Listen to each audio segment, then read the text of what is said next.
ژێگر و بینەرانی ئاپۆڕا نیوز وەکو بەڵێنماندا بوو کە لەسەر پشتە نیشتیمانیەکان گفتوگۆی کراوە بکەین. دیارە بۆ خۆتان زان ئەمڕۆ یادی 35 ساڵەی کۆڕەوە مەزنەکەی گەلی کوردستانە لە باشوور و هەروەها یادی لە سێدارەدانی پێشوای مەزن قازی محەممەد کە لە ڕۆژ وەکەم ڕۆدا لە چوارچرای مهاباد لە سێدارە درا وەجیانی بەخت کرد لە پێناو کورد و کوردستان. و بۆ خۆشتان دەزانن ئەمڕۆ لە ناوچەکەوە بە تایبەتیش شەڕی ئێران و ئیسرائیل، ئێران و ئەمریکا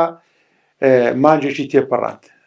جا قسەکردن لەسەر ئەو بابەتانە و لەسەر تێکڕای بۆچوونەکان لەسەر ئەوەی کە مانجێک زیاتر لەو شەڕا و هەروەها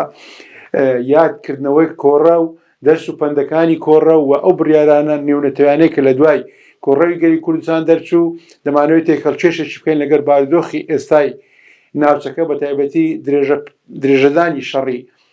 ئێران و ئەمریکا و ئیسرائیل و کاریگەری و لێکەوتەکان لە سەحرێمی کوردستان و ئایا ئاسۆی ئەو شەڕە بەرەو کوێ دەڕوا و چۆن بتوانین گەلی کورد وەکو شەڕی عێراق و ئەمریکا سوودی لێوە بگرین، بتوانین بە قازانج بۆ میلەتەکەمان تەواو و هەر چۆن کۆڕە و لە ناخۆشیێکی گەورەی نیشتیمانی لە باشوور پاشان بۆ سەرکەوتنێکی گەورە و بڕیاری نێونەتەوەی پێدەرچوو بۆ پاراستنی کورد، ئایا ئەو شتە دووبارە دەکرێتەوە لە برێن ڕۆژهەڵاتی کوردستانیان لە دەوڵەتی ئێران. جا هەردوو هاوڕێم کاک دکتۆر هیوا و کاک بێکەس بەشدار دەبین لەو بەیەکەوە تاوتوێکی ئەوە دەکەین وەکو پرسێکی نیشتیمانی دید و بۆچوونی خۆمای لەسەر باز دەکەین. قسە بۆ ئێوەیە چۆن لە کۆڕەو دەگەن. دەست بۆ شاڵی بەیان کۆڕە و ڕووداوێکی دەتوانین بڵێن خۆڕسی بوو، بەڵام دوایی چوە چوارچێوەی ڕێفراندۆمێکی میلی بەڕاستی بۆی کە زیاتر لە ملیۆنە کەس دەسەڵات ئامادە نەبوو لەژێر سایە و سێبەری دەسەڵاتی بەعش ژیان بکە ئەو 20 ڕۆژەی ئازادی خۆی جارێکی دەستبەردار ببێت بۆی کە جارێکی تر حکمی دەسەڵاتی بەعز بگەڕێتەوە بۆ شارەکانی کوردستان. لە 5 سێوە ڕاپەڵین کرا تا 23 تەواوی شارەکانی کوردستان بە کەرکووکیشەوە ئازاد بوو، بەڵام لە چوارچێوەی ئەو معادلاتە نێودەوڵەتەیە کە جارێکی دەستی ڕژێمی بەعس ئاوەڵا کرا بە تایبەتی شتێکە ڕاپەڕین لە شارەکانی خوار و سەرکوت کرا، لێرە جارێکی تر پەلاماری شارەکانی کوردستان دا بۆی کە ئێمەش ئامادە نەبووین، یعنی کورد بۆ ئەزمونەی نەبوو بتوانانی داکۆچی بکایان ڕۆبەڕۆی ئەو ڕژێمە سەرکوتکاریە بێتەوە و بوو کۆڕە و دروست بوو خەڵک هەمووی بەرەو ناوچە سنووریەکان هەم لە سنووری باکووری کوردستان و هەم لە ڕۆژهەڵاتی کوردستان ڕۆی و ئیتر ئەو مەساتەی کە لە ینی کە گێڕانەوەی ڕووداوەکانی کۆڕە و ئەوەی کە لی کەوتەوە بەڕاستی ئاسان نییە تو ئێستا لێرە باسی بکەی، بەڵام وەکو باست کرد لێکەوتەکەی کە دوای 5 ڕۆژ لە ڕووداوی کۆڕە و لە 5 نیسان کاتێک لە ئەنجومەنی ئاسایش بڕیارێک لە بەرژەوەندی کورد دەرچوو کە من پێم وایە یەکەمین جارە بڕیارێکی نێودەوڵەتی بۆ پاراستنی کورد دەرچێت کە منتقەی دژەفڕین بوو. یەکێک دەتوانین بڵێن کۆڕە بوو بە یەک لە هەرە دەستکەوتە گەورەکان کە ئەمڕۆ قسە و باسی لێوە دەکەین. زیاترە مەبەستمە هاوڕێ بێکەس باس لەوە بکە کە بڕیاری 688 کە دوای خۆی هەم ئەزمموی هەرێمی کوردستان و دەرفەتی هەڵبژاردن و ئەوەی دێکەوتەوە دەتوانین بڵێن کۆڕە بەخێر شکاوە بۆ خەڵکی کوردستان. دەستان خۆشبووی بێگومان ئەمە لە ساتە وەختێکی زۆر هەستیار ئەمساڵ یادی کۆڕە دەکەینەوە. هەر کەش و هەوایەکەشی لە کەش و هەوای ئەو کاتە دەسی ئەو ساردی و باران و سەرما و تەنانەت لە ناوچە سنووریەکان بەفریش دەباری وەکو ئێستاکە. لەمەوە لەسەر دوو جانێک قسە بکەمە. ئەو جانیبەی کاکیوا باسی کردیانی قرالی 686 کە دەرئەنجامی کۆڕە و هاتەکایەوە هەمیش خودی کۆڕە و خۆی بۆ ئێمە وەکەوەی کە باست کرد هەم کۆدەنجی بوو هەم ڕێفراندۆ بوو بەرامبەر بە ڕژێم بەرامبەر بە داگیرکار، ینی ئیستفتایەکی ڕاستەوخۆ و ناڕاستەوخۆ بوو خۆڕسکانە بوو کە کورد ناوێت لەگەڵ ئەو نیزامە بی لە عێراق ناوێت لەگەڵ ئەو ڕژێمە داگیرکەر بی ئەو مامەلەی کە لەگەڵ گەری کورد کرا لە باشووری کوردستان مامەلەی داگیرکەر بوو لە گەرانتەوەیەکی ژێربەستە بەڕاستی ئەمەی نیشاندا کۆڕەوە بۆ خۆی ئەمە نامەیەک بوو بۆ ناوە بۆ دەرەوە بۆ نایارەکان بۆ هەمووی و هاوکاتیەوە بەڕاستی کۆڕە بۆ ئێمە گرنگترین یعنی ساتەوەختی مێژوویە لە سەدەی بیستەمدا کە کۆیادەوەریمان هەیە یعنی زۆرترین مرۆڤی کورد لەو ساتەوەختەدا کۆیادەوەریەکی هاوبەشەیە ئەو کۆیادەوەری هاوبەشە نەکرد لە بەشێکی کوردستان ماوە ئەو کۆیادەوەری هاوبەشە هاوبەش بوو لەگەڵ کوردانی باکوور لەگەڵ کوردانی ڕۆژهەڵاتیش بەو پێی کە بەشی زۆری کورد لەو دوو بەشەی کوردستان لە شار و شارەدەیەکانی ئەو دوو بەشەی کوردستان گیرسانەوە یعنی بوو بە یادەوەری هاوبەش لە نێو سێ بەشی کوردستان جگەلەوەی کە لە میدیاوە لە دەرەوەی میدیاوانش بەداخەوە ئێمە لەو ساتەوەختا تا ئێستاکە کە ئەمە کۆڕە و یان کۆیادەوەری کۆڕە بۆ ئێمە کەمترین ئیشی لەسەر کراوە لە پانتایی سیاسی لە پانتایی ئەدەبی کۆمەڵایەتی چونکە هەر تاکە کە بەشدار بووە لەو کۆڕەوەدا یادەوەری تایبەتی خۆشی هەیە چین ئێستا ئێمە لەگەڵ ڕووداوە تاڵەکانی مێژووی خۆمان هەڵەبجە و کارەساتی ئەنفال و ئەوانەی لەناو ڕووداوەکە بوونە خۆیان یادەوەری ڕاستەوخۆیان لەناو ڕووداوەکە بەڵام کۆڕە و وەکو لە پێشتر باسم کردووەوانە هەموو ئەو فەردانی کە لەو ساتەوەختە ژیانەوەوانە بەو ڕێژە زۆرە کە سەروی 2 ملیۆنی تێپەڕان هەمومان یعنی یادەوەری هاوبەشمان هەر یەک لەو یادەوەریانە بەداخەوە ینی هەم لە ئاستی فەرمی هەم لە ئاستی غێر فەرمیش نەمانتوانێت ئەمە بکەین بە ئەرشیڤ ئەمە هەموو دیکۆمنت بکەین و هەتا ئێستا من بۆ خۆم نازانم ینی لە کۆڕەوە ئێمە چەند کەس بەهۆی کۆڕەوە گیانی لەدەستدا چەند کەس بۆ قوربانی لە کۆڕەوە چ ئەوەی بەهۆی شەڕ زەرەر و زیانەکانی ئینسانیەکانی و ئەوانەی کە لە تەنانەت لە بەشەکانی کوردستان کە سوکار و ئازیزانی خۆیان لەدەستدا ئێستا نازانیانی چەندە بەداخەوە لە هیچ ئاستێک لە ئاستەکان کۆڕە بە دێکۆمنت نەکرا و ڕەنگە کۆڕە لە مێژووی ئێمەدا باشترین وەسیلە بوو بیتن کە ئێمە بتوانین بیکەین بە چەقی ناسیۆنالیزمی کوردی نەوە ناسیۆنالیزمێکی کراوە پێشکەوتوش ناسیۆنالیزمە کە قۆناغەکانی پێشخۆی تێپەڕ بکە و لە ئاستی نێودەوڵەتیش کە ئەو کاردانەوەی لێکەوتەوە قراری 688 نەک هەر بۆ کورد بەڵکو لە سەر ئاستی جیهانیش یەکەم قرار بوو کە لەسەر ڕەوشی کورد وەرگیران لە مەجلیسی ئەمن لە ئەنجومەنی ئاسایشی نێودەوڵەتی لە سەردەمی شەڕی سارد لە دوای دووەمین جەنگی جیهانی یەکەم قرار بوو کە چەمکی سربەخۆیی گۆڕی لە بەرامبەر پێشێرکردنی مافی مرۆڤ و کۆمەڵکوژ و چەمکی سەروەری گۆڕی چەمکی سەروەری گۆڕی یەکەم قرار بوو کە دەرچوو ئەوانە وڵاتان مافی ئەوان هەیە کاتێک کە هەر میلەتێک لە ناوخۆیدا ڕوبەڕۆی کۆمەڵکوژ دەکرێتەوە جیرۆساید دەکرێتەوە کۆمەلگەی نێودەوڵەتی مافی ئەوەی هەیە گرنگەکەش لەوە بوو ڤیتۆش نەکرا گرنگیەکەی تریش و یەکەم جار بوو نەتەوە یەکگرتوەکان و ئەنجومەنی ئاسایش بڕیارێک دەرکە کە پاراستنی میلەتێکی تێدابی لەسەر ئاستی نێودەوڵەتی کە پێم وایە بەندێک لە بەندەکانی دامەزرانی نەتەوە یەکگرتوەکان کە پاراستنی نەتەوەکانە لێوە ڕازێ بەجێکرا تا ئاسایشی نێودەوڵەتی ینی بەندی ئەفتەمی زارنامەی گەردوونی مافی مرۆڤ زارنامەی نەتەوە یەکگرتوەکان ئیستنادە لەسەر ئەو بەندە یان پاراستنی ئاسایشی نێودەوڵەتی ئیستناد لەسەر ئەو کرایە کە ئەو بڕیارە دەرچوو بەداخەوە ئەو بڕیارەش لە ڕووی سیاسیەوە ینی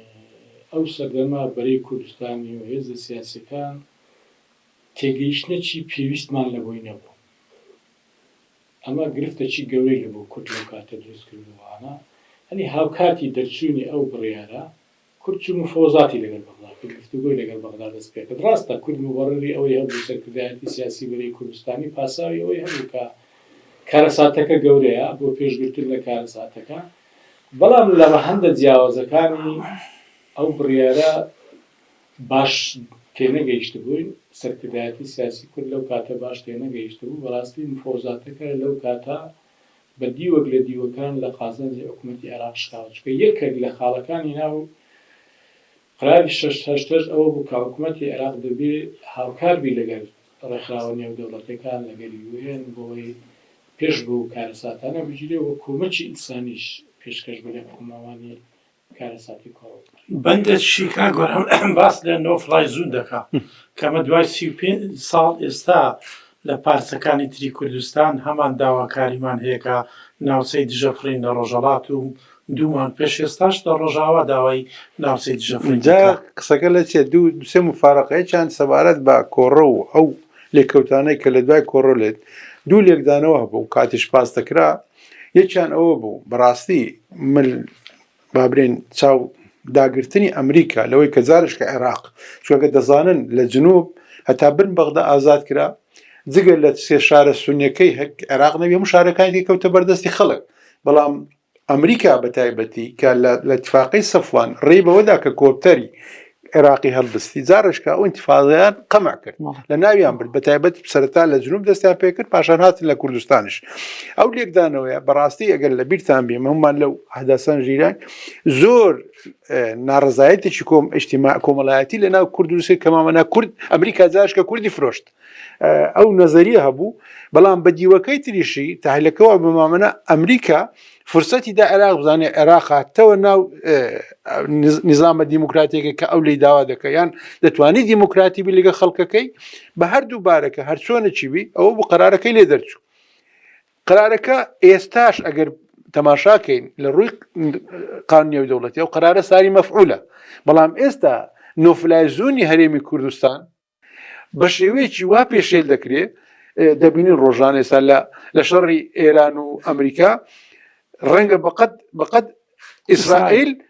درۆن و شتارۆ بەر هەرێمی کوردستان کەوتبی کەواتە ئێستاش ئەوە کورد دەتوانێت قسە لەسەرەوە بکە. بابەتی دوم ئەوەیە ئێستا کۆمەڵک سینارۆ بوو لە گۆڕێدا لە ئەنجامی شەڕی عێراق و شەڕی ئێران و ئیسرائیل و ئەمریکا. یەک لەوانە مامانە نظامەکە دەگۆڕێ، یەک لەوانە مامانە دیسان ئیتفاقێکی لە شەوەی سەفوان لە بینی ئێران و ئەمریکا دەکرێت، یەک لەوانە کەمامەنە معارەزە چەکدار دەکەنەوە بەهێز زەمینی داخلە بن. هەموو ئەگەرەکان دەبی خەڵکی ئێران بەگشتی و خەڵکی ڕۆژهەڵات بە تایبەتی ڕۆژهەڵاتی کوردستان زۆر باش ئەو تەجروبەی کە لە نۆتوێک بەسەر ئێمە هات دەرسوپەندی لێوەرگرن و هەوڵ بدەن ئەو کێشەی کە ئێستا لە ئێران هەیە لە ڕێگای قەرارێکی نێودەوڵەتی هەم پاراستنی نەک تەنها کورد نەتەوەکان کەش لە ئێران چونکە هەر کورد چەساوەنیە لە ئێران وەلاەوەی لە ئێران مشکلیش کەشەیە کە مشکلی مەسەبی شەکە ئەگەر بتوانن لە ڕێگای قەرارێکی نێودەوڵەتی هەم چەسانەوە مەسەبی و ئاینەکە لەسەر خەڵکی ئێران لابن هەم چەسانەوە نەتەواتی و بابرێن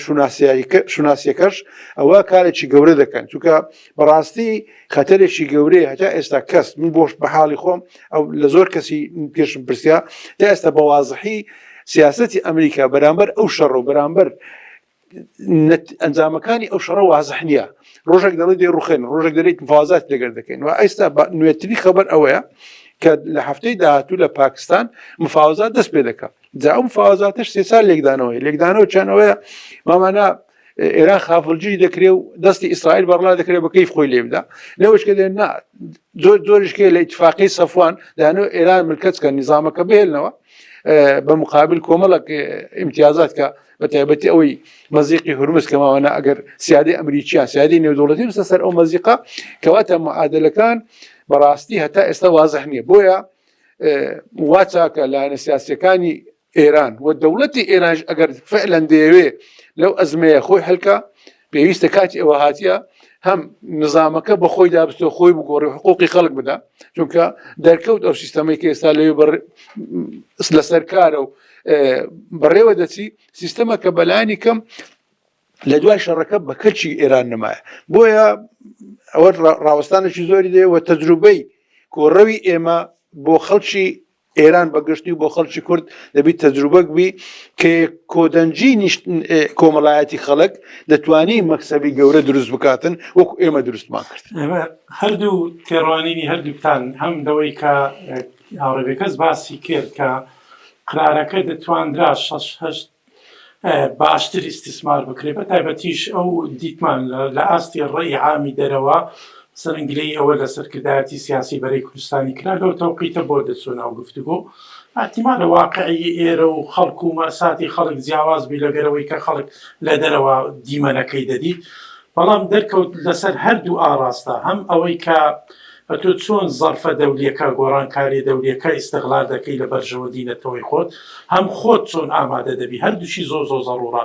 لەوەی کە ئەزمموی ئێستای ڕۆژهەڵاتی کوردستان چاو لەمە بکەن لە دیوە باشەکەی یان لەو دیوەی کە دەرفەتەکان چۆن دەقۆزیەوە چۆن ئاڵنگاریەکان دەگۆڕی بە دەرفەت هەم لە ئاستی ناوخۆ چۆن ئامادە دەبی ئاستی ناوخۆ ئێمە کۆڕە و ڕیەکی خستین ڕاپەڕین یەکی خست بووین بەڵام کۆڕە و باشتر خەڵک و میلەت و هێزە سیاسەکانی تێکڕە بەیەکەوە ئەو دەسەڵاتەی ڕەت کردەوە لە ئێستادا بەڕاستی هەمیش هاوکاری ئەوە نمونەیەکە هەڵێکەس باسی کرد هاوکاری دوو پارچەی کوردستان بۆ ئامێزگرتنەوە بۆ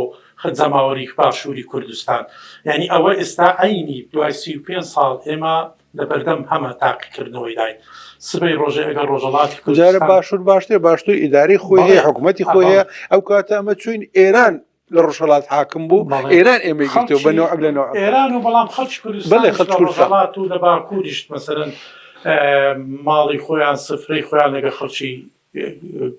باشووری کوردستان دابەش دەکرد بەڕاستی یعنی ئەوە پێم وایە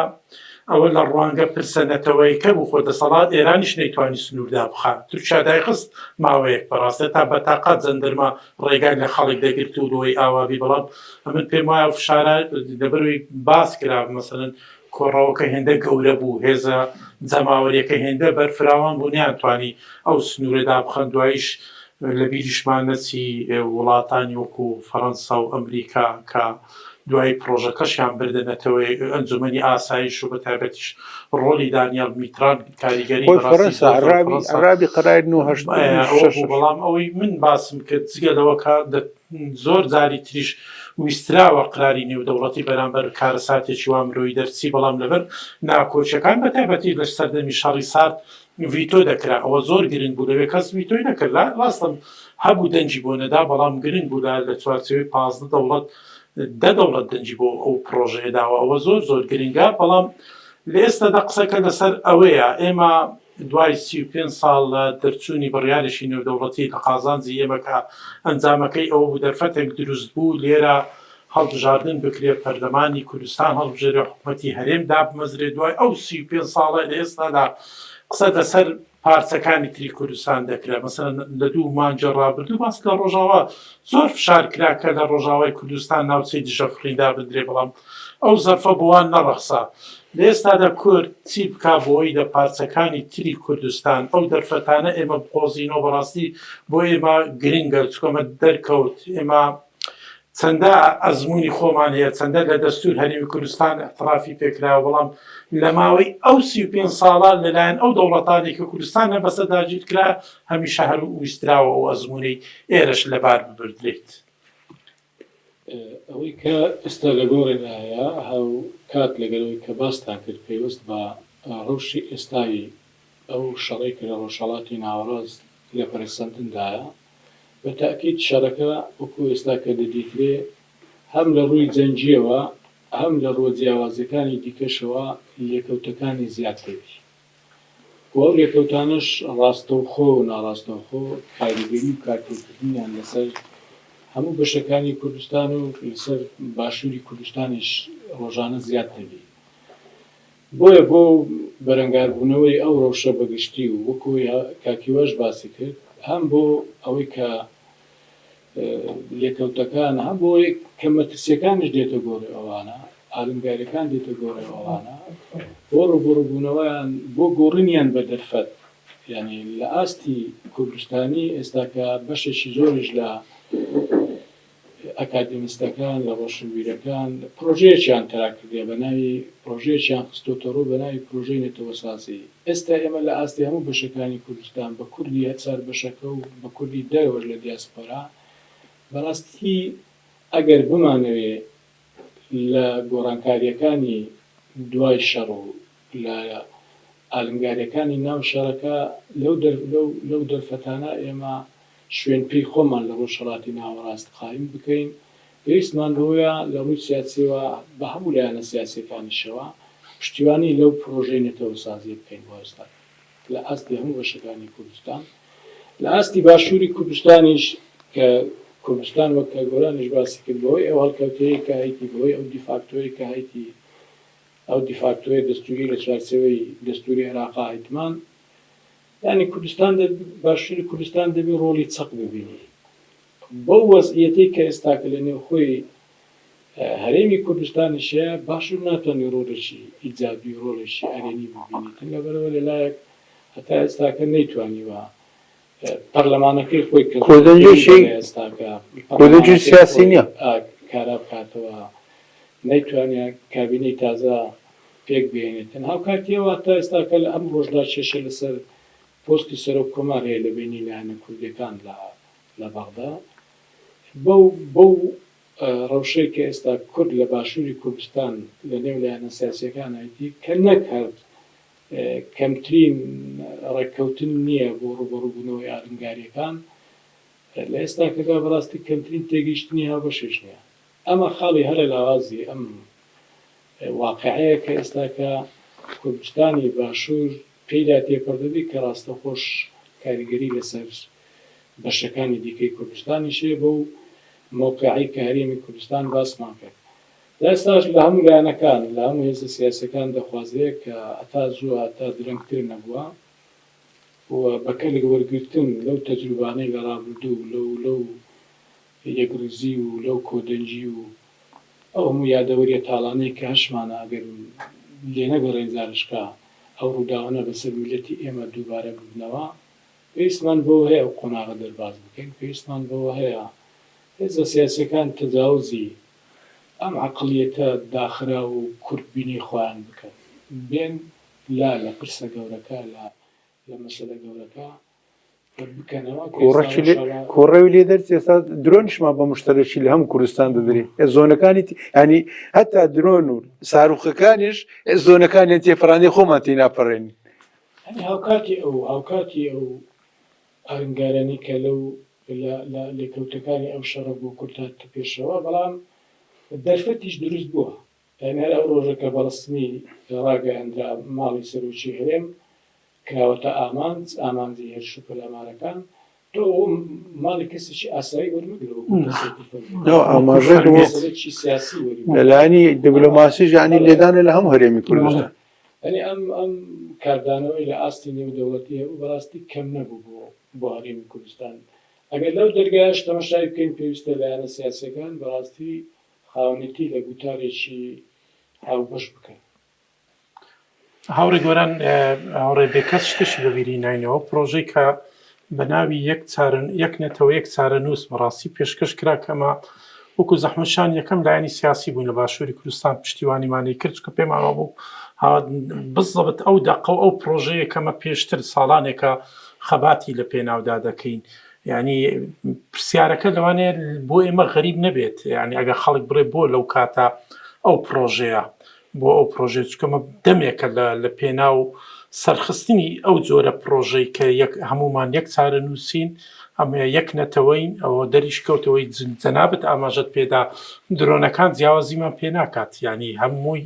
وەکو کورد لە ڕۆژهەڵاتەوە لە ڕۆژئاواوە تەنانەت لە باشوور و تەنان ڕۆژ ئاواش ئێستا بردومان دەکرێت هەر بەو ئەمە ئێستا داگیرکەران پێویستیان بەوە نییە کە سەردەمی قرات دەرچوونی بڕیاری 688 هەر 6 مانگ جارێک هەموو وڵاتانی کوردستانیان بەسەر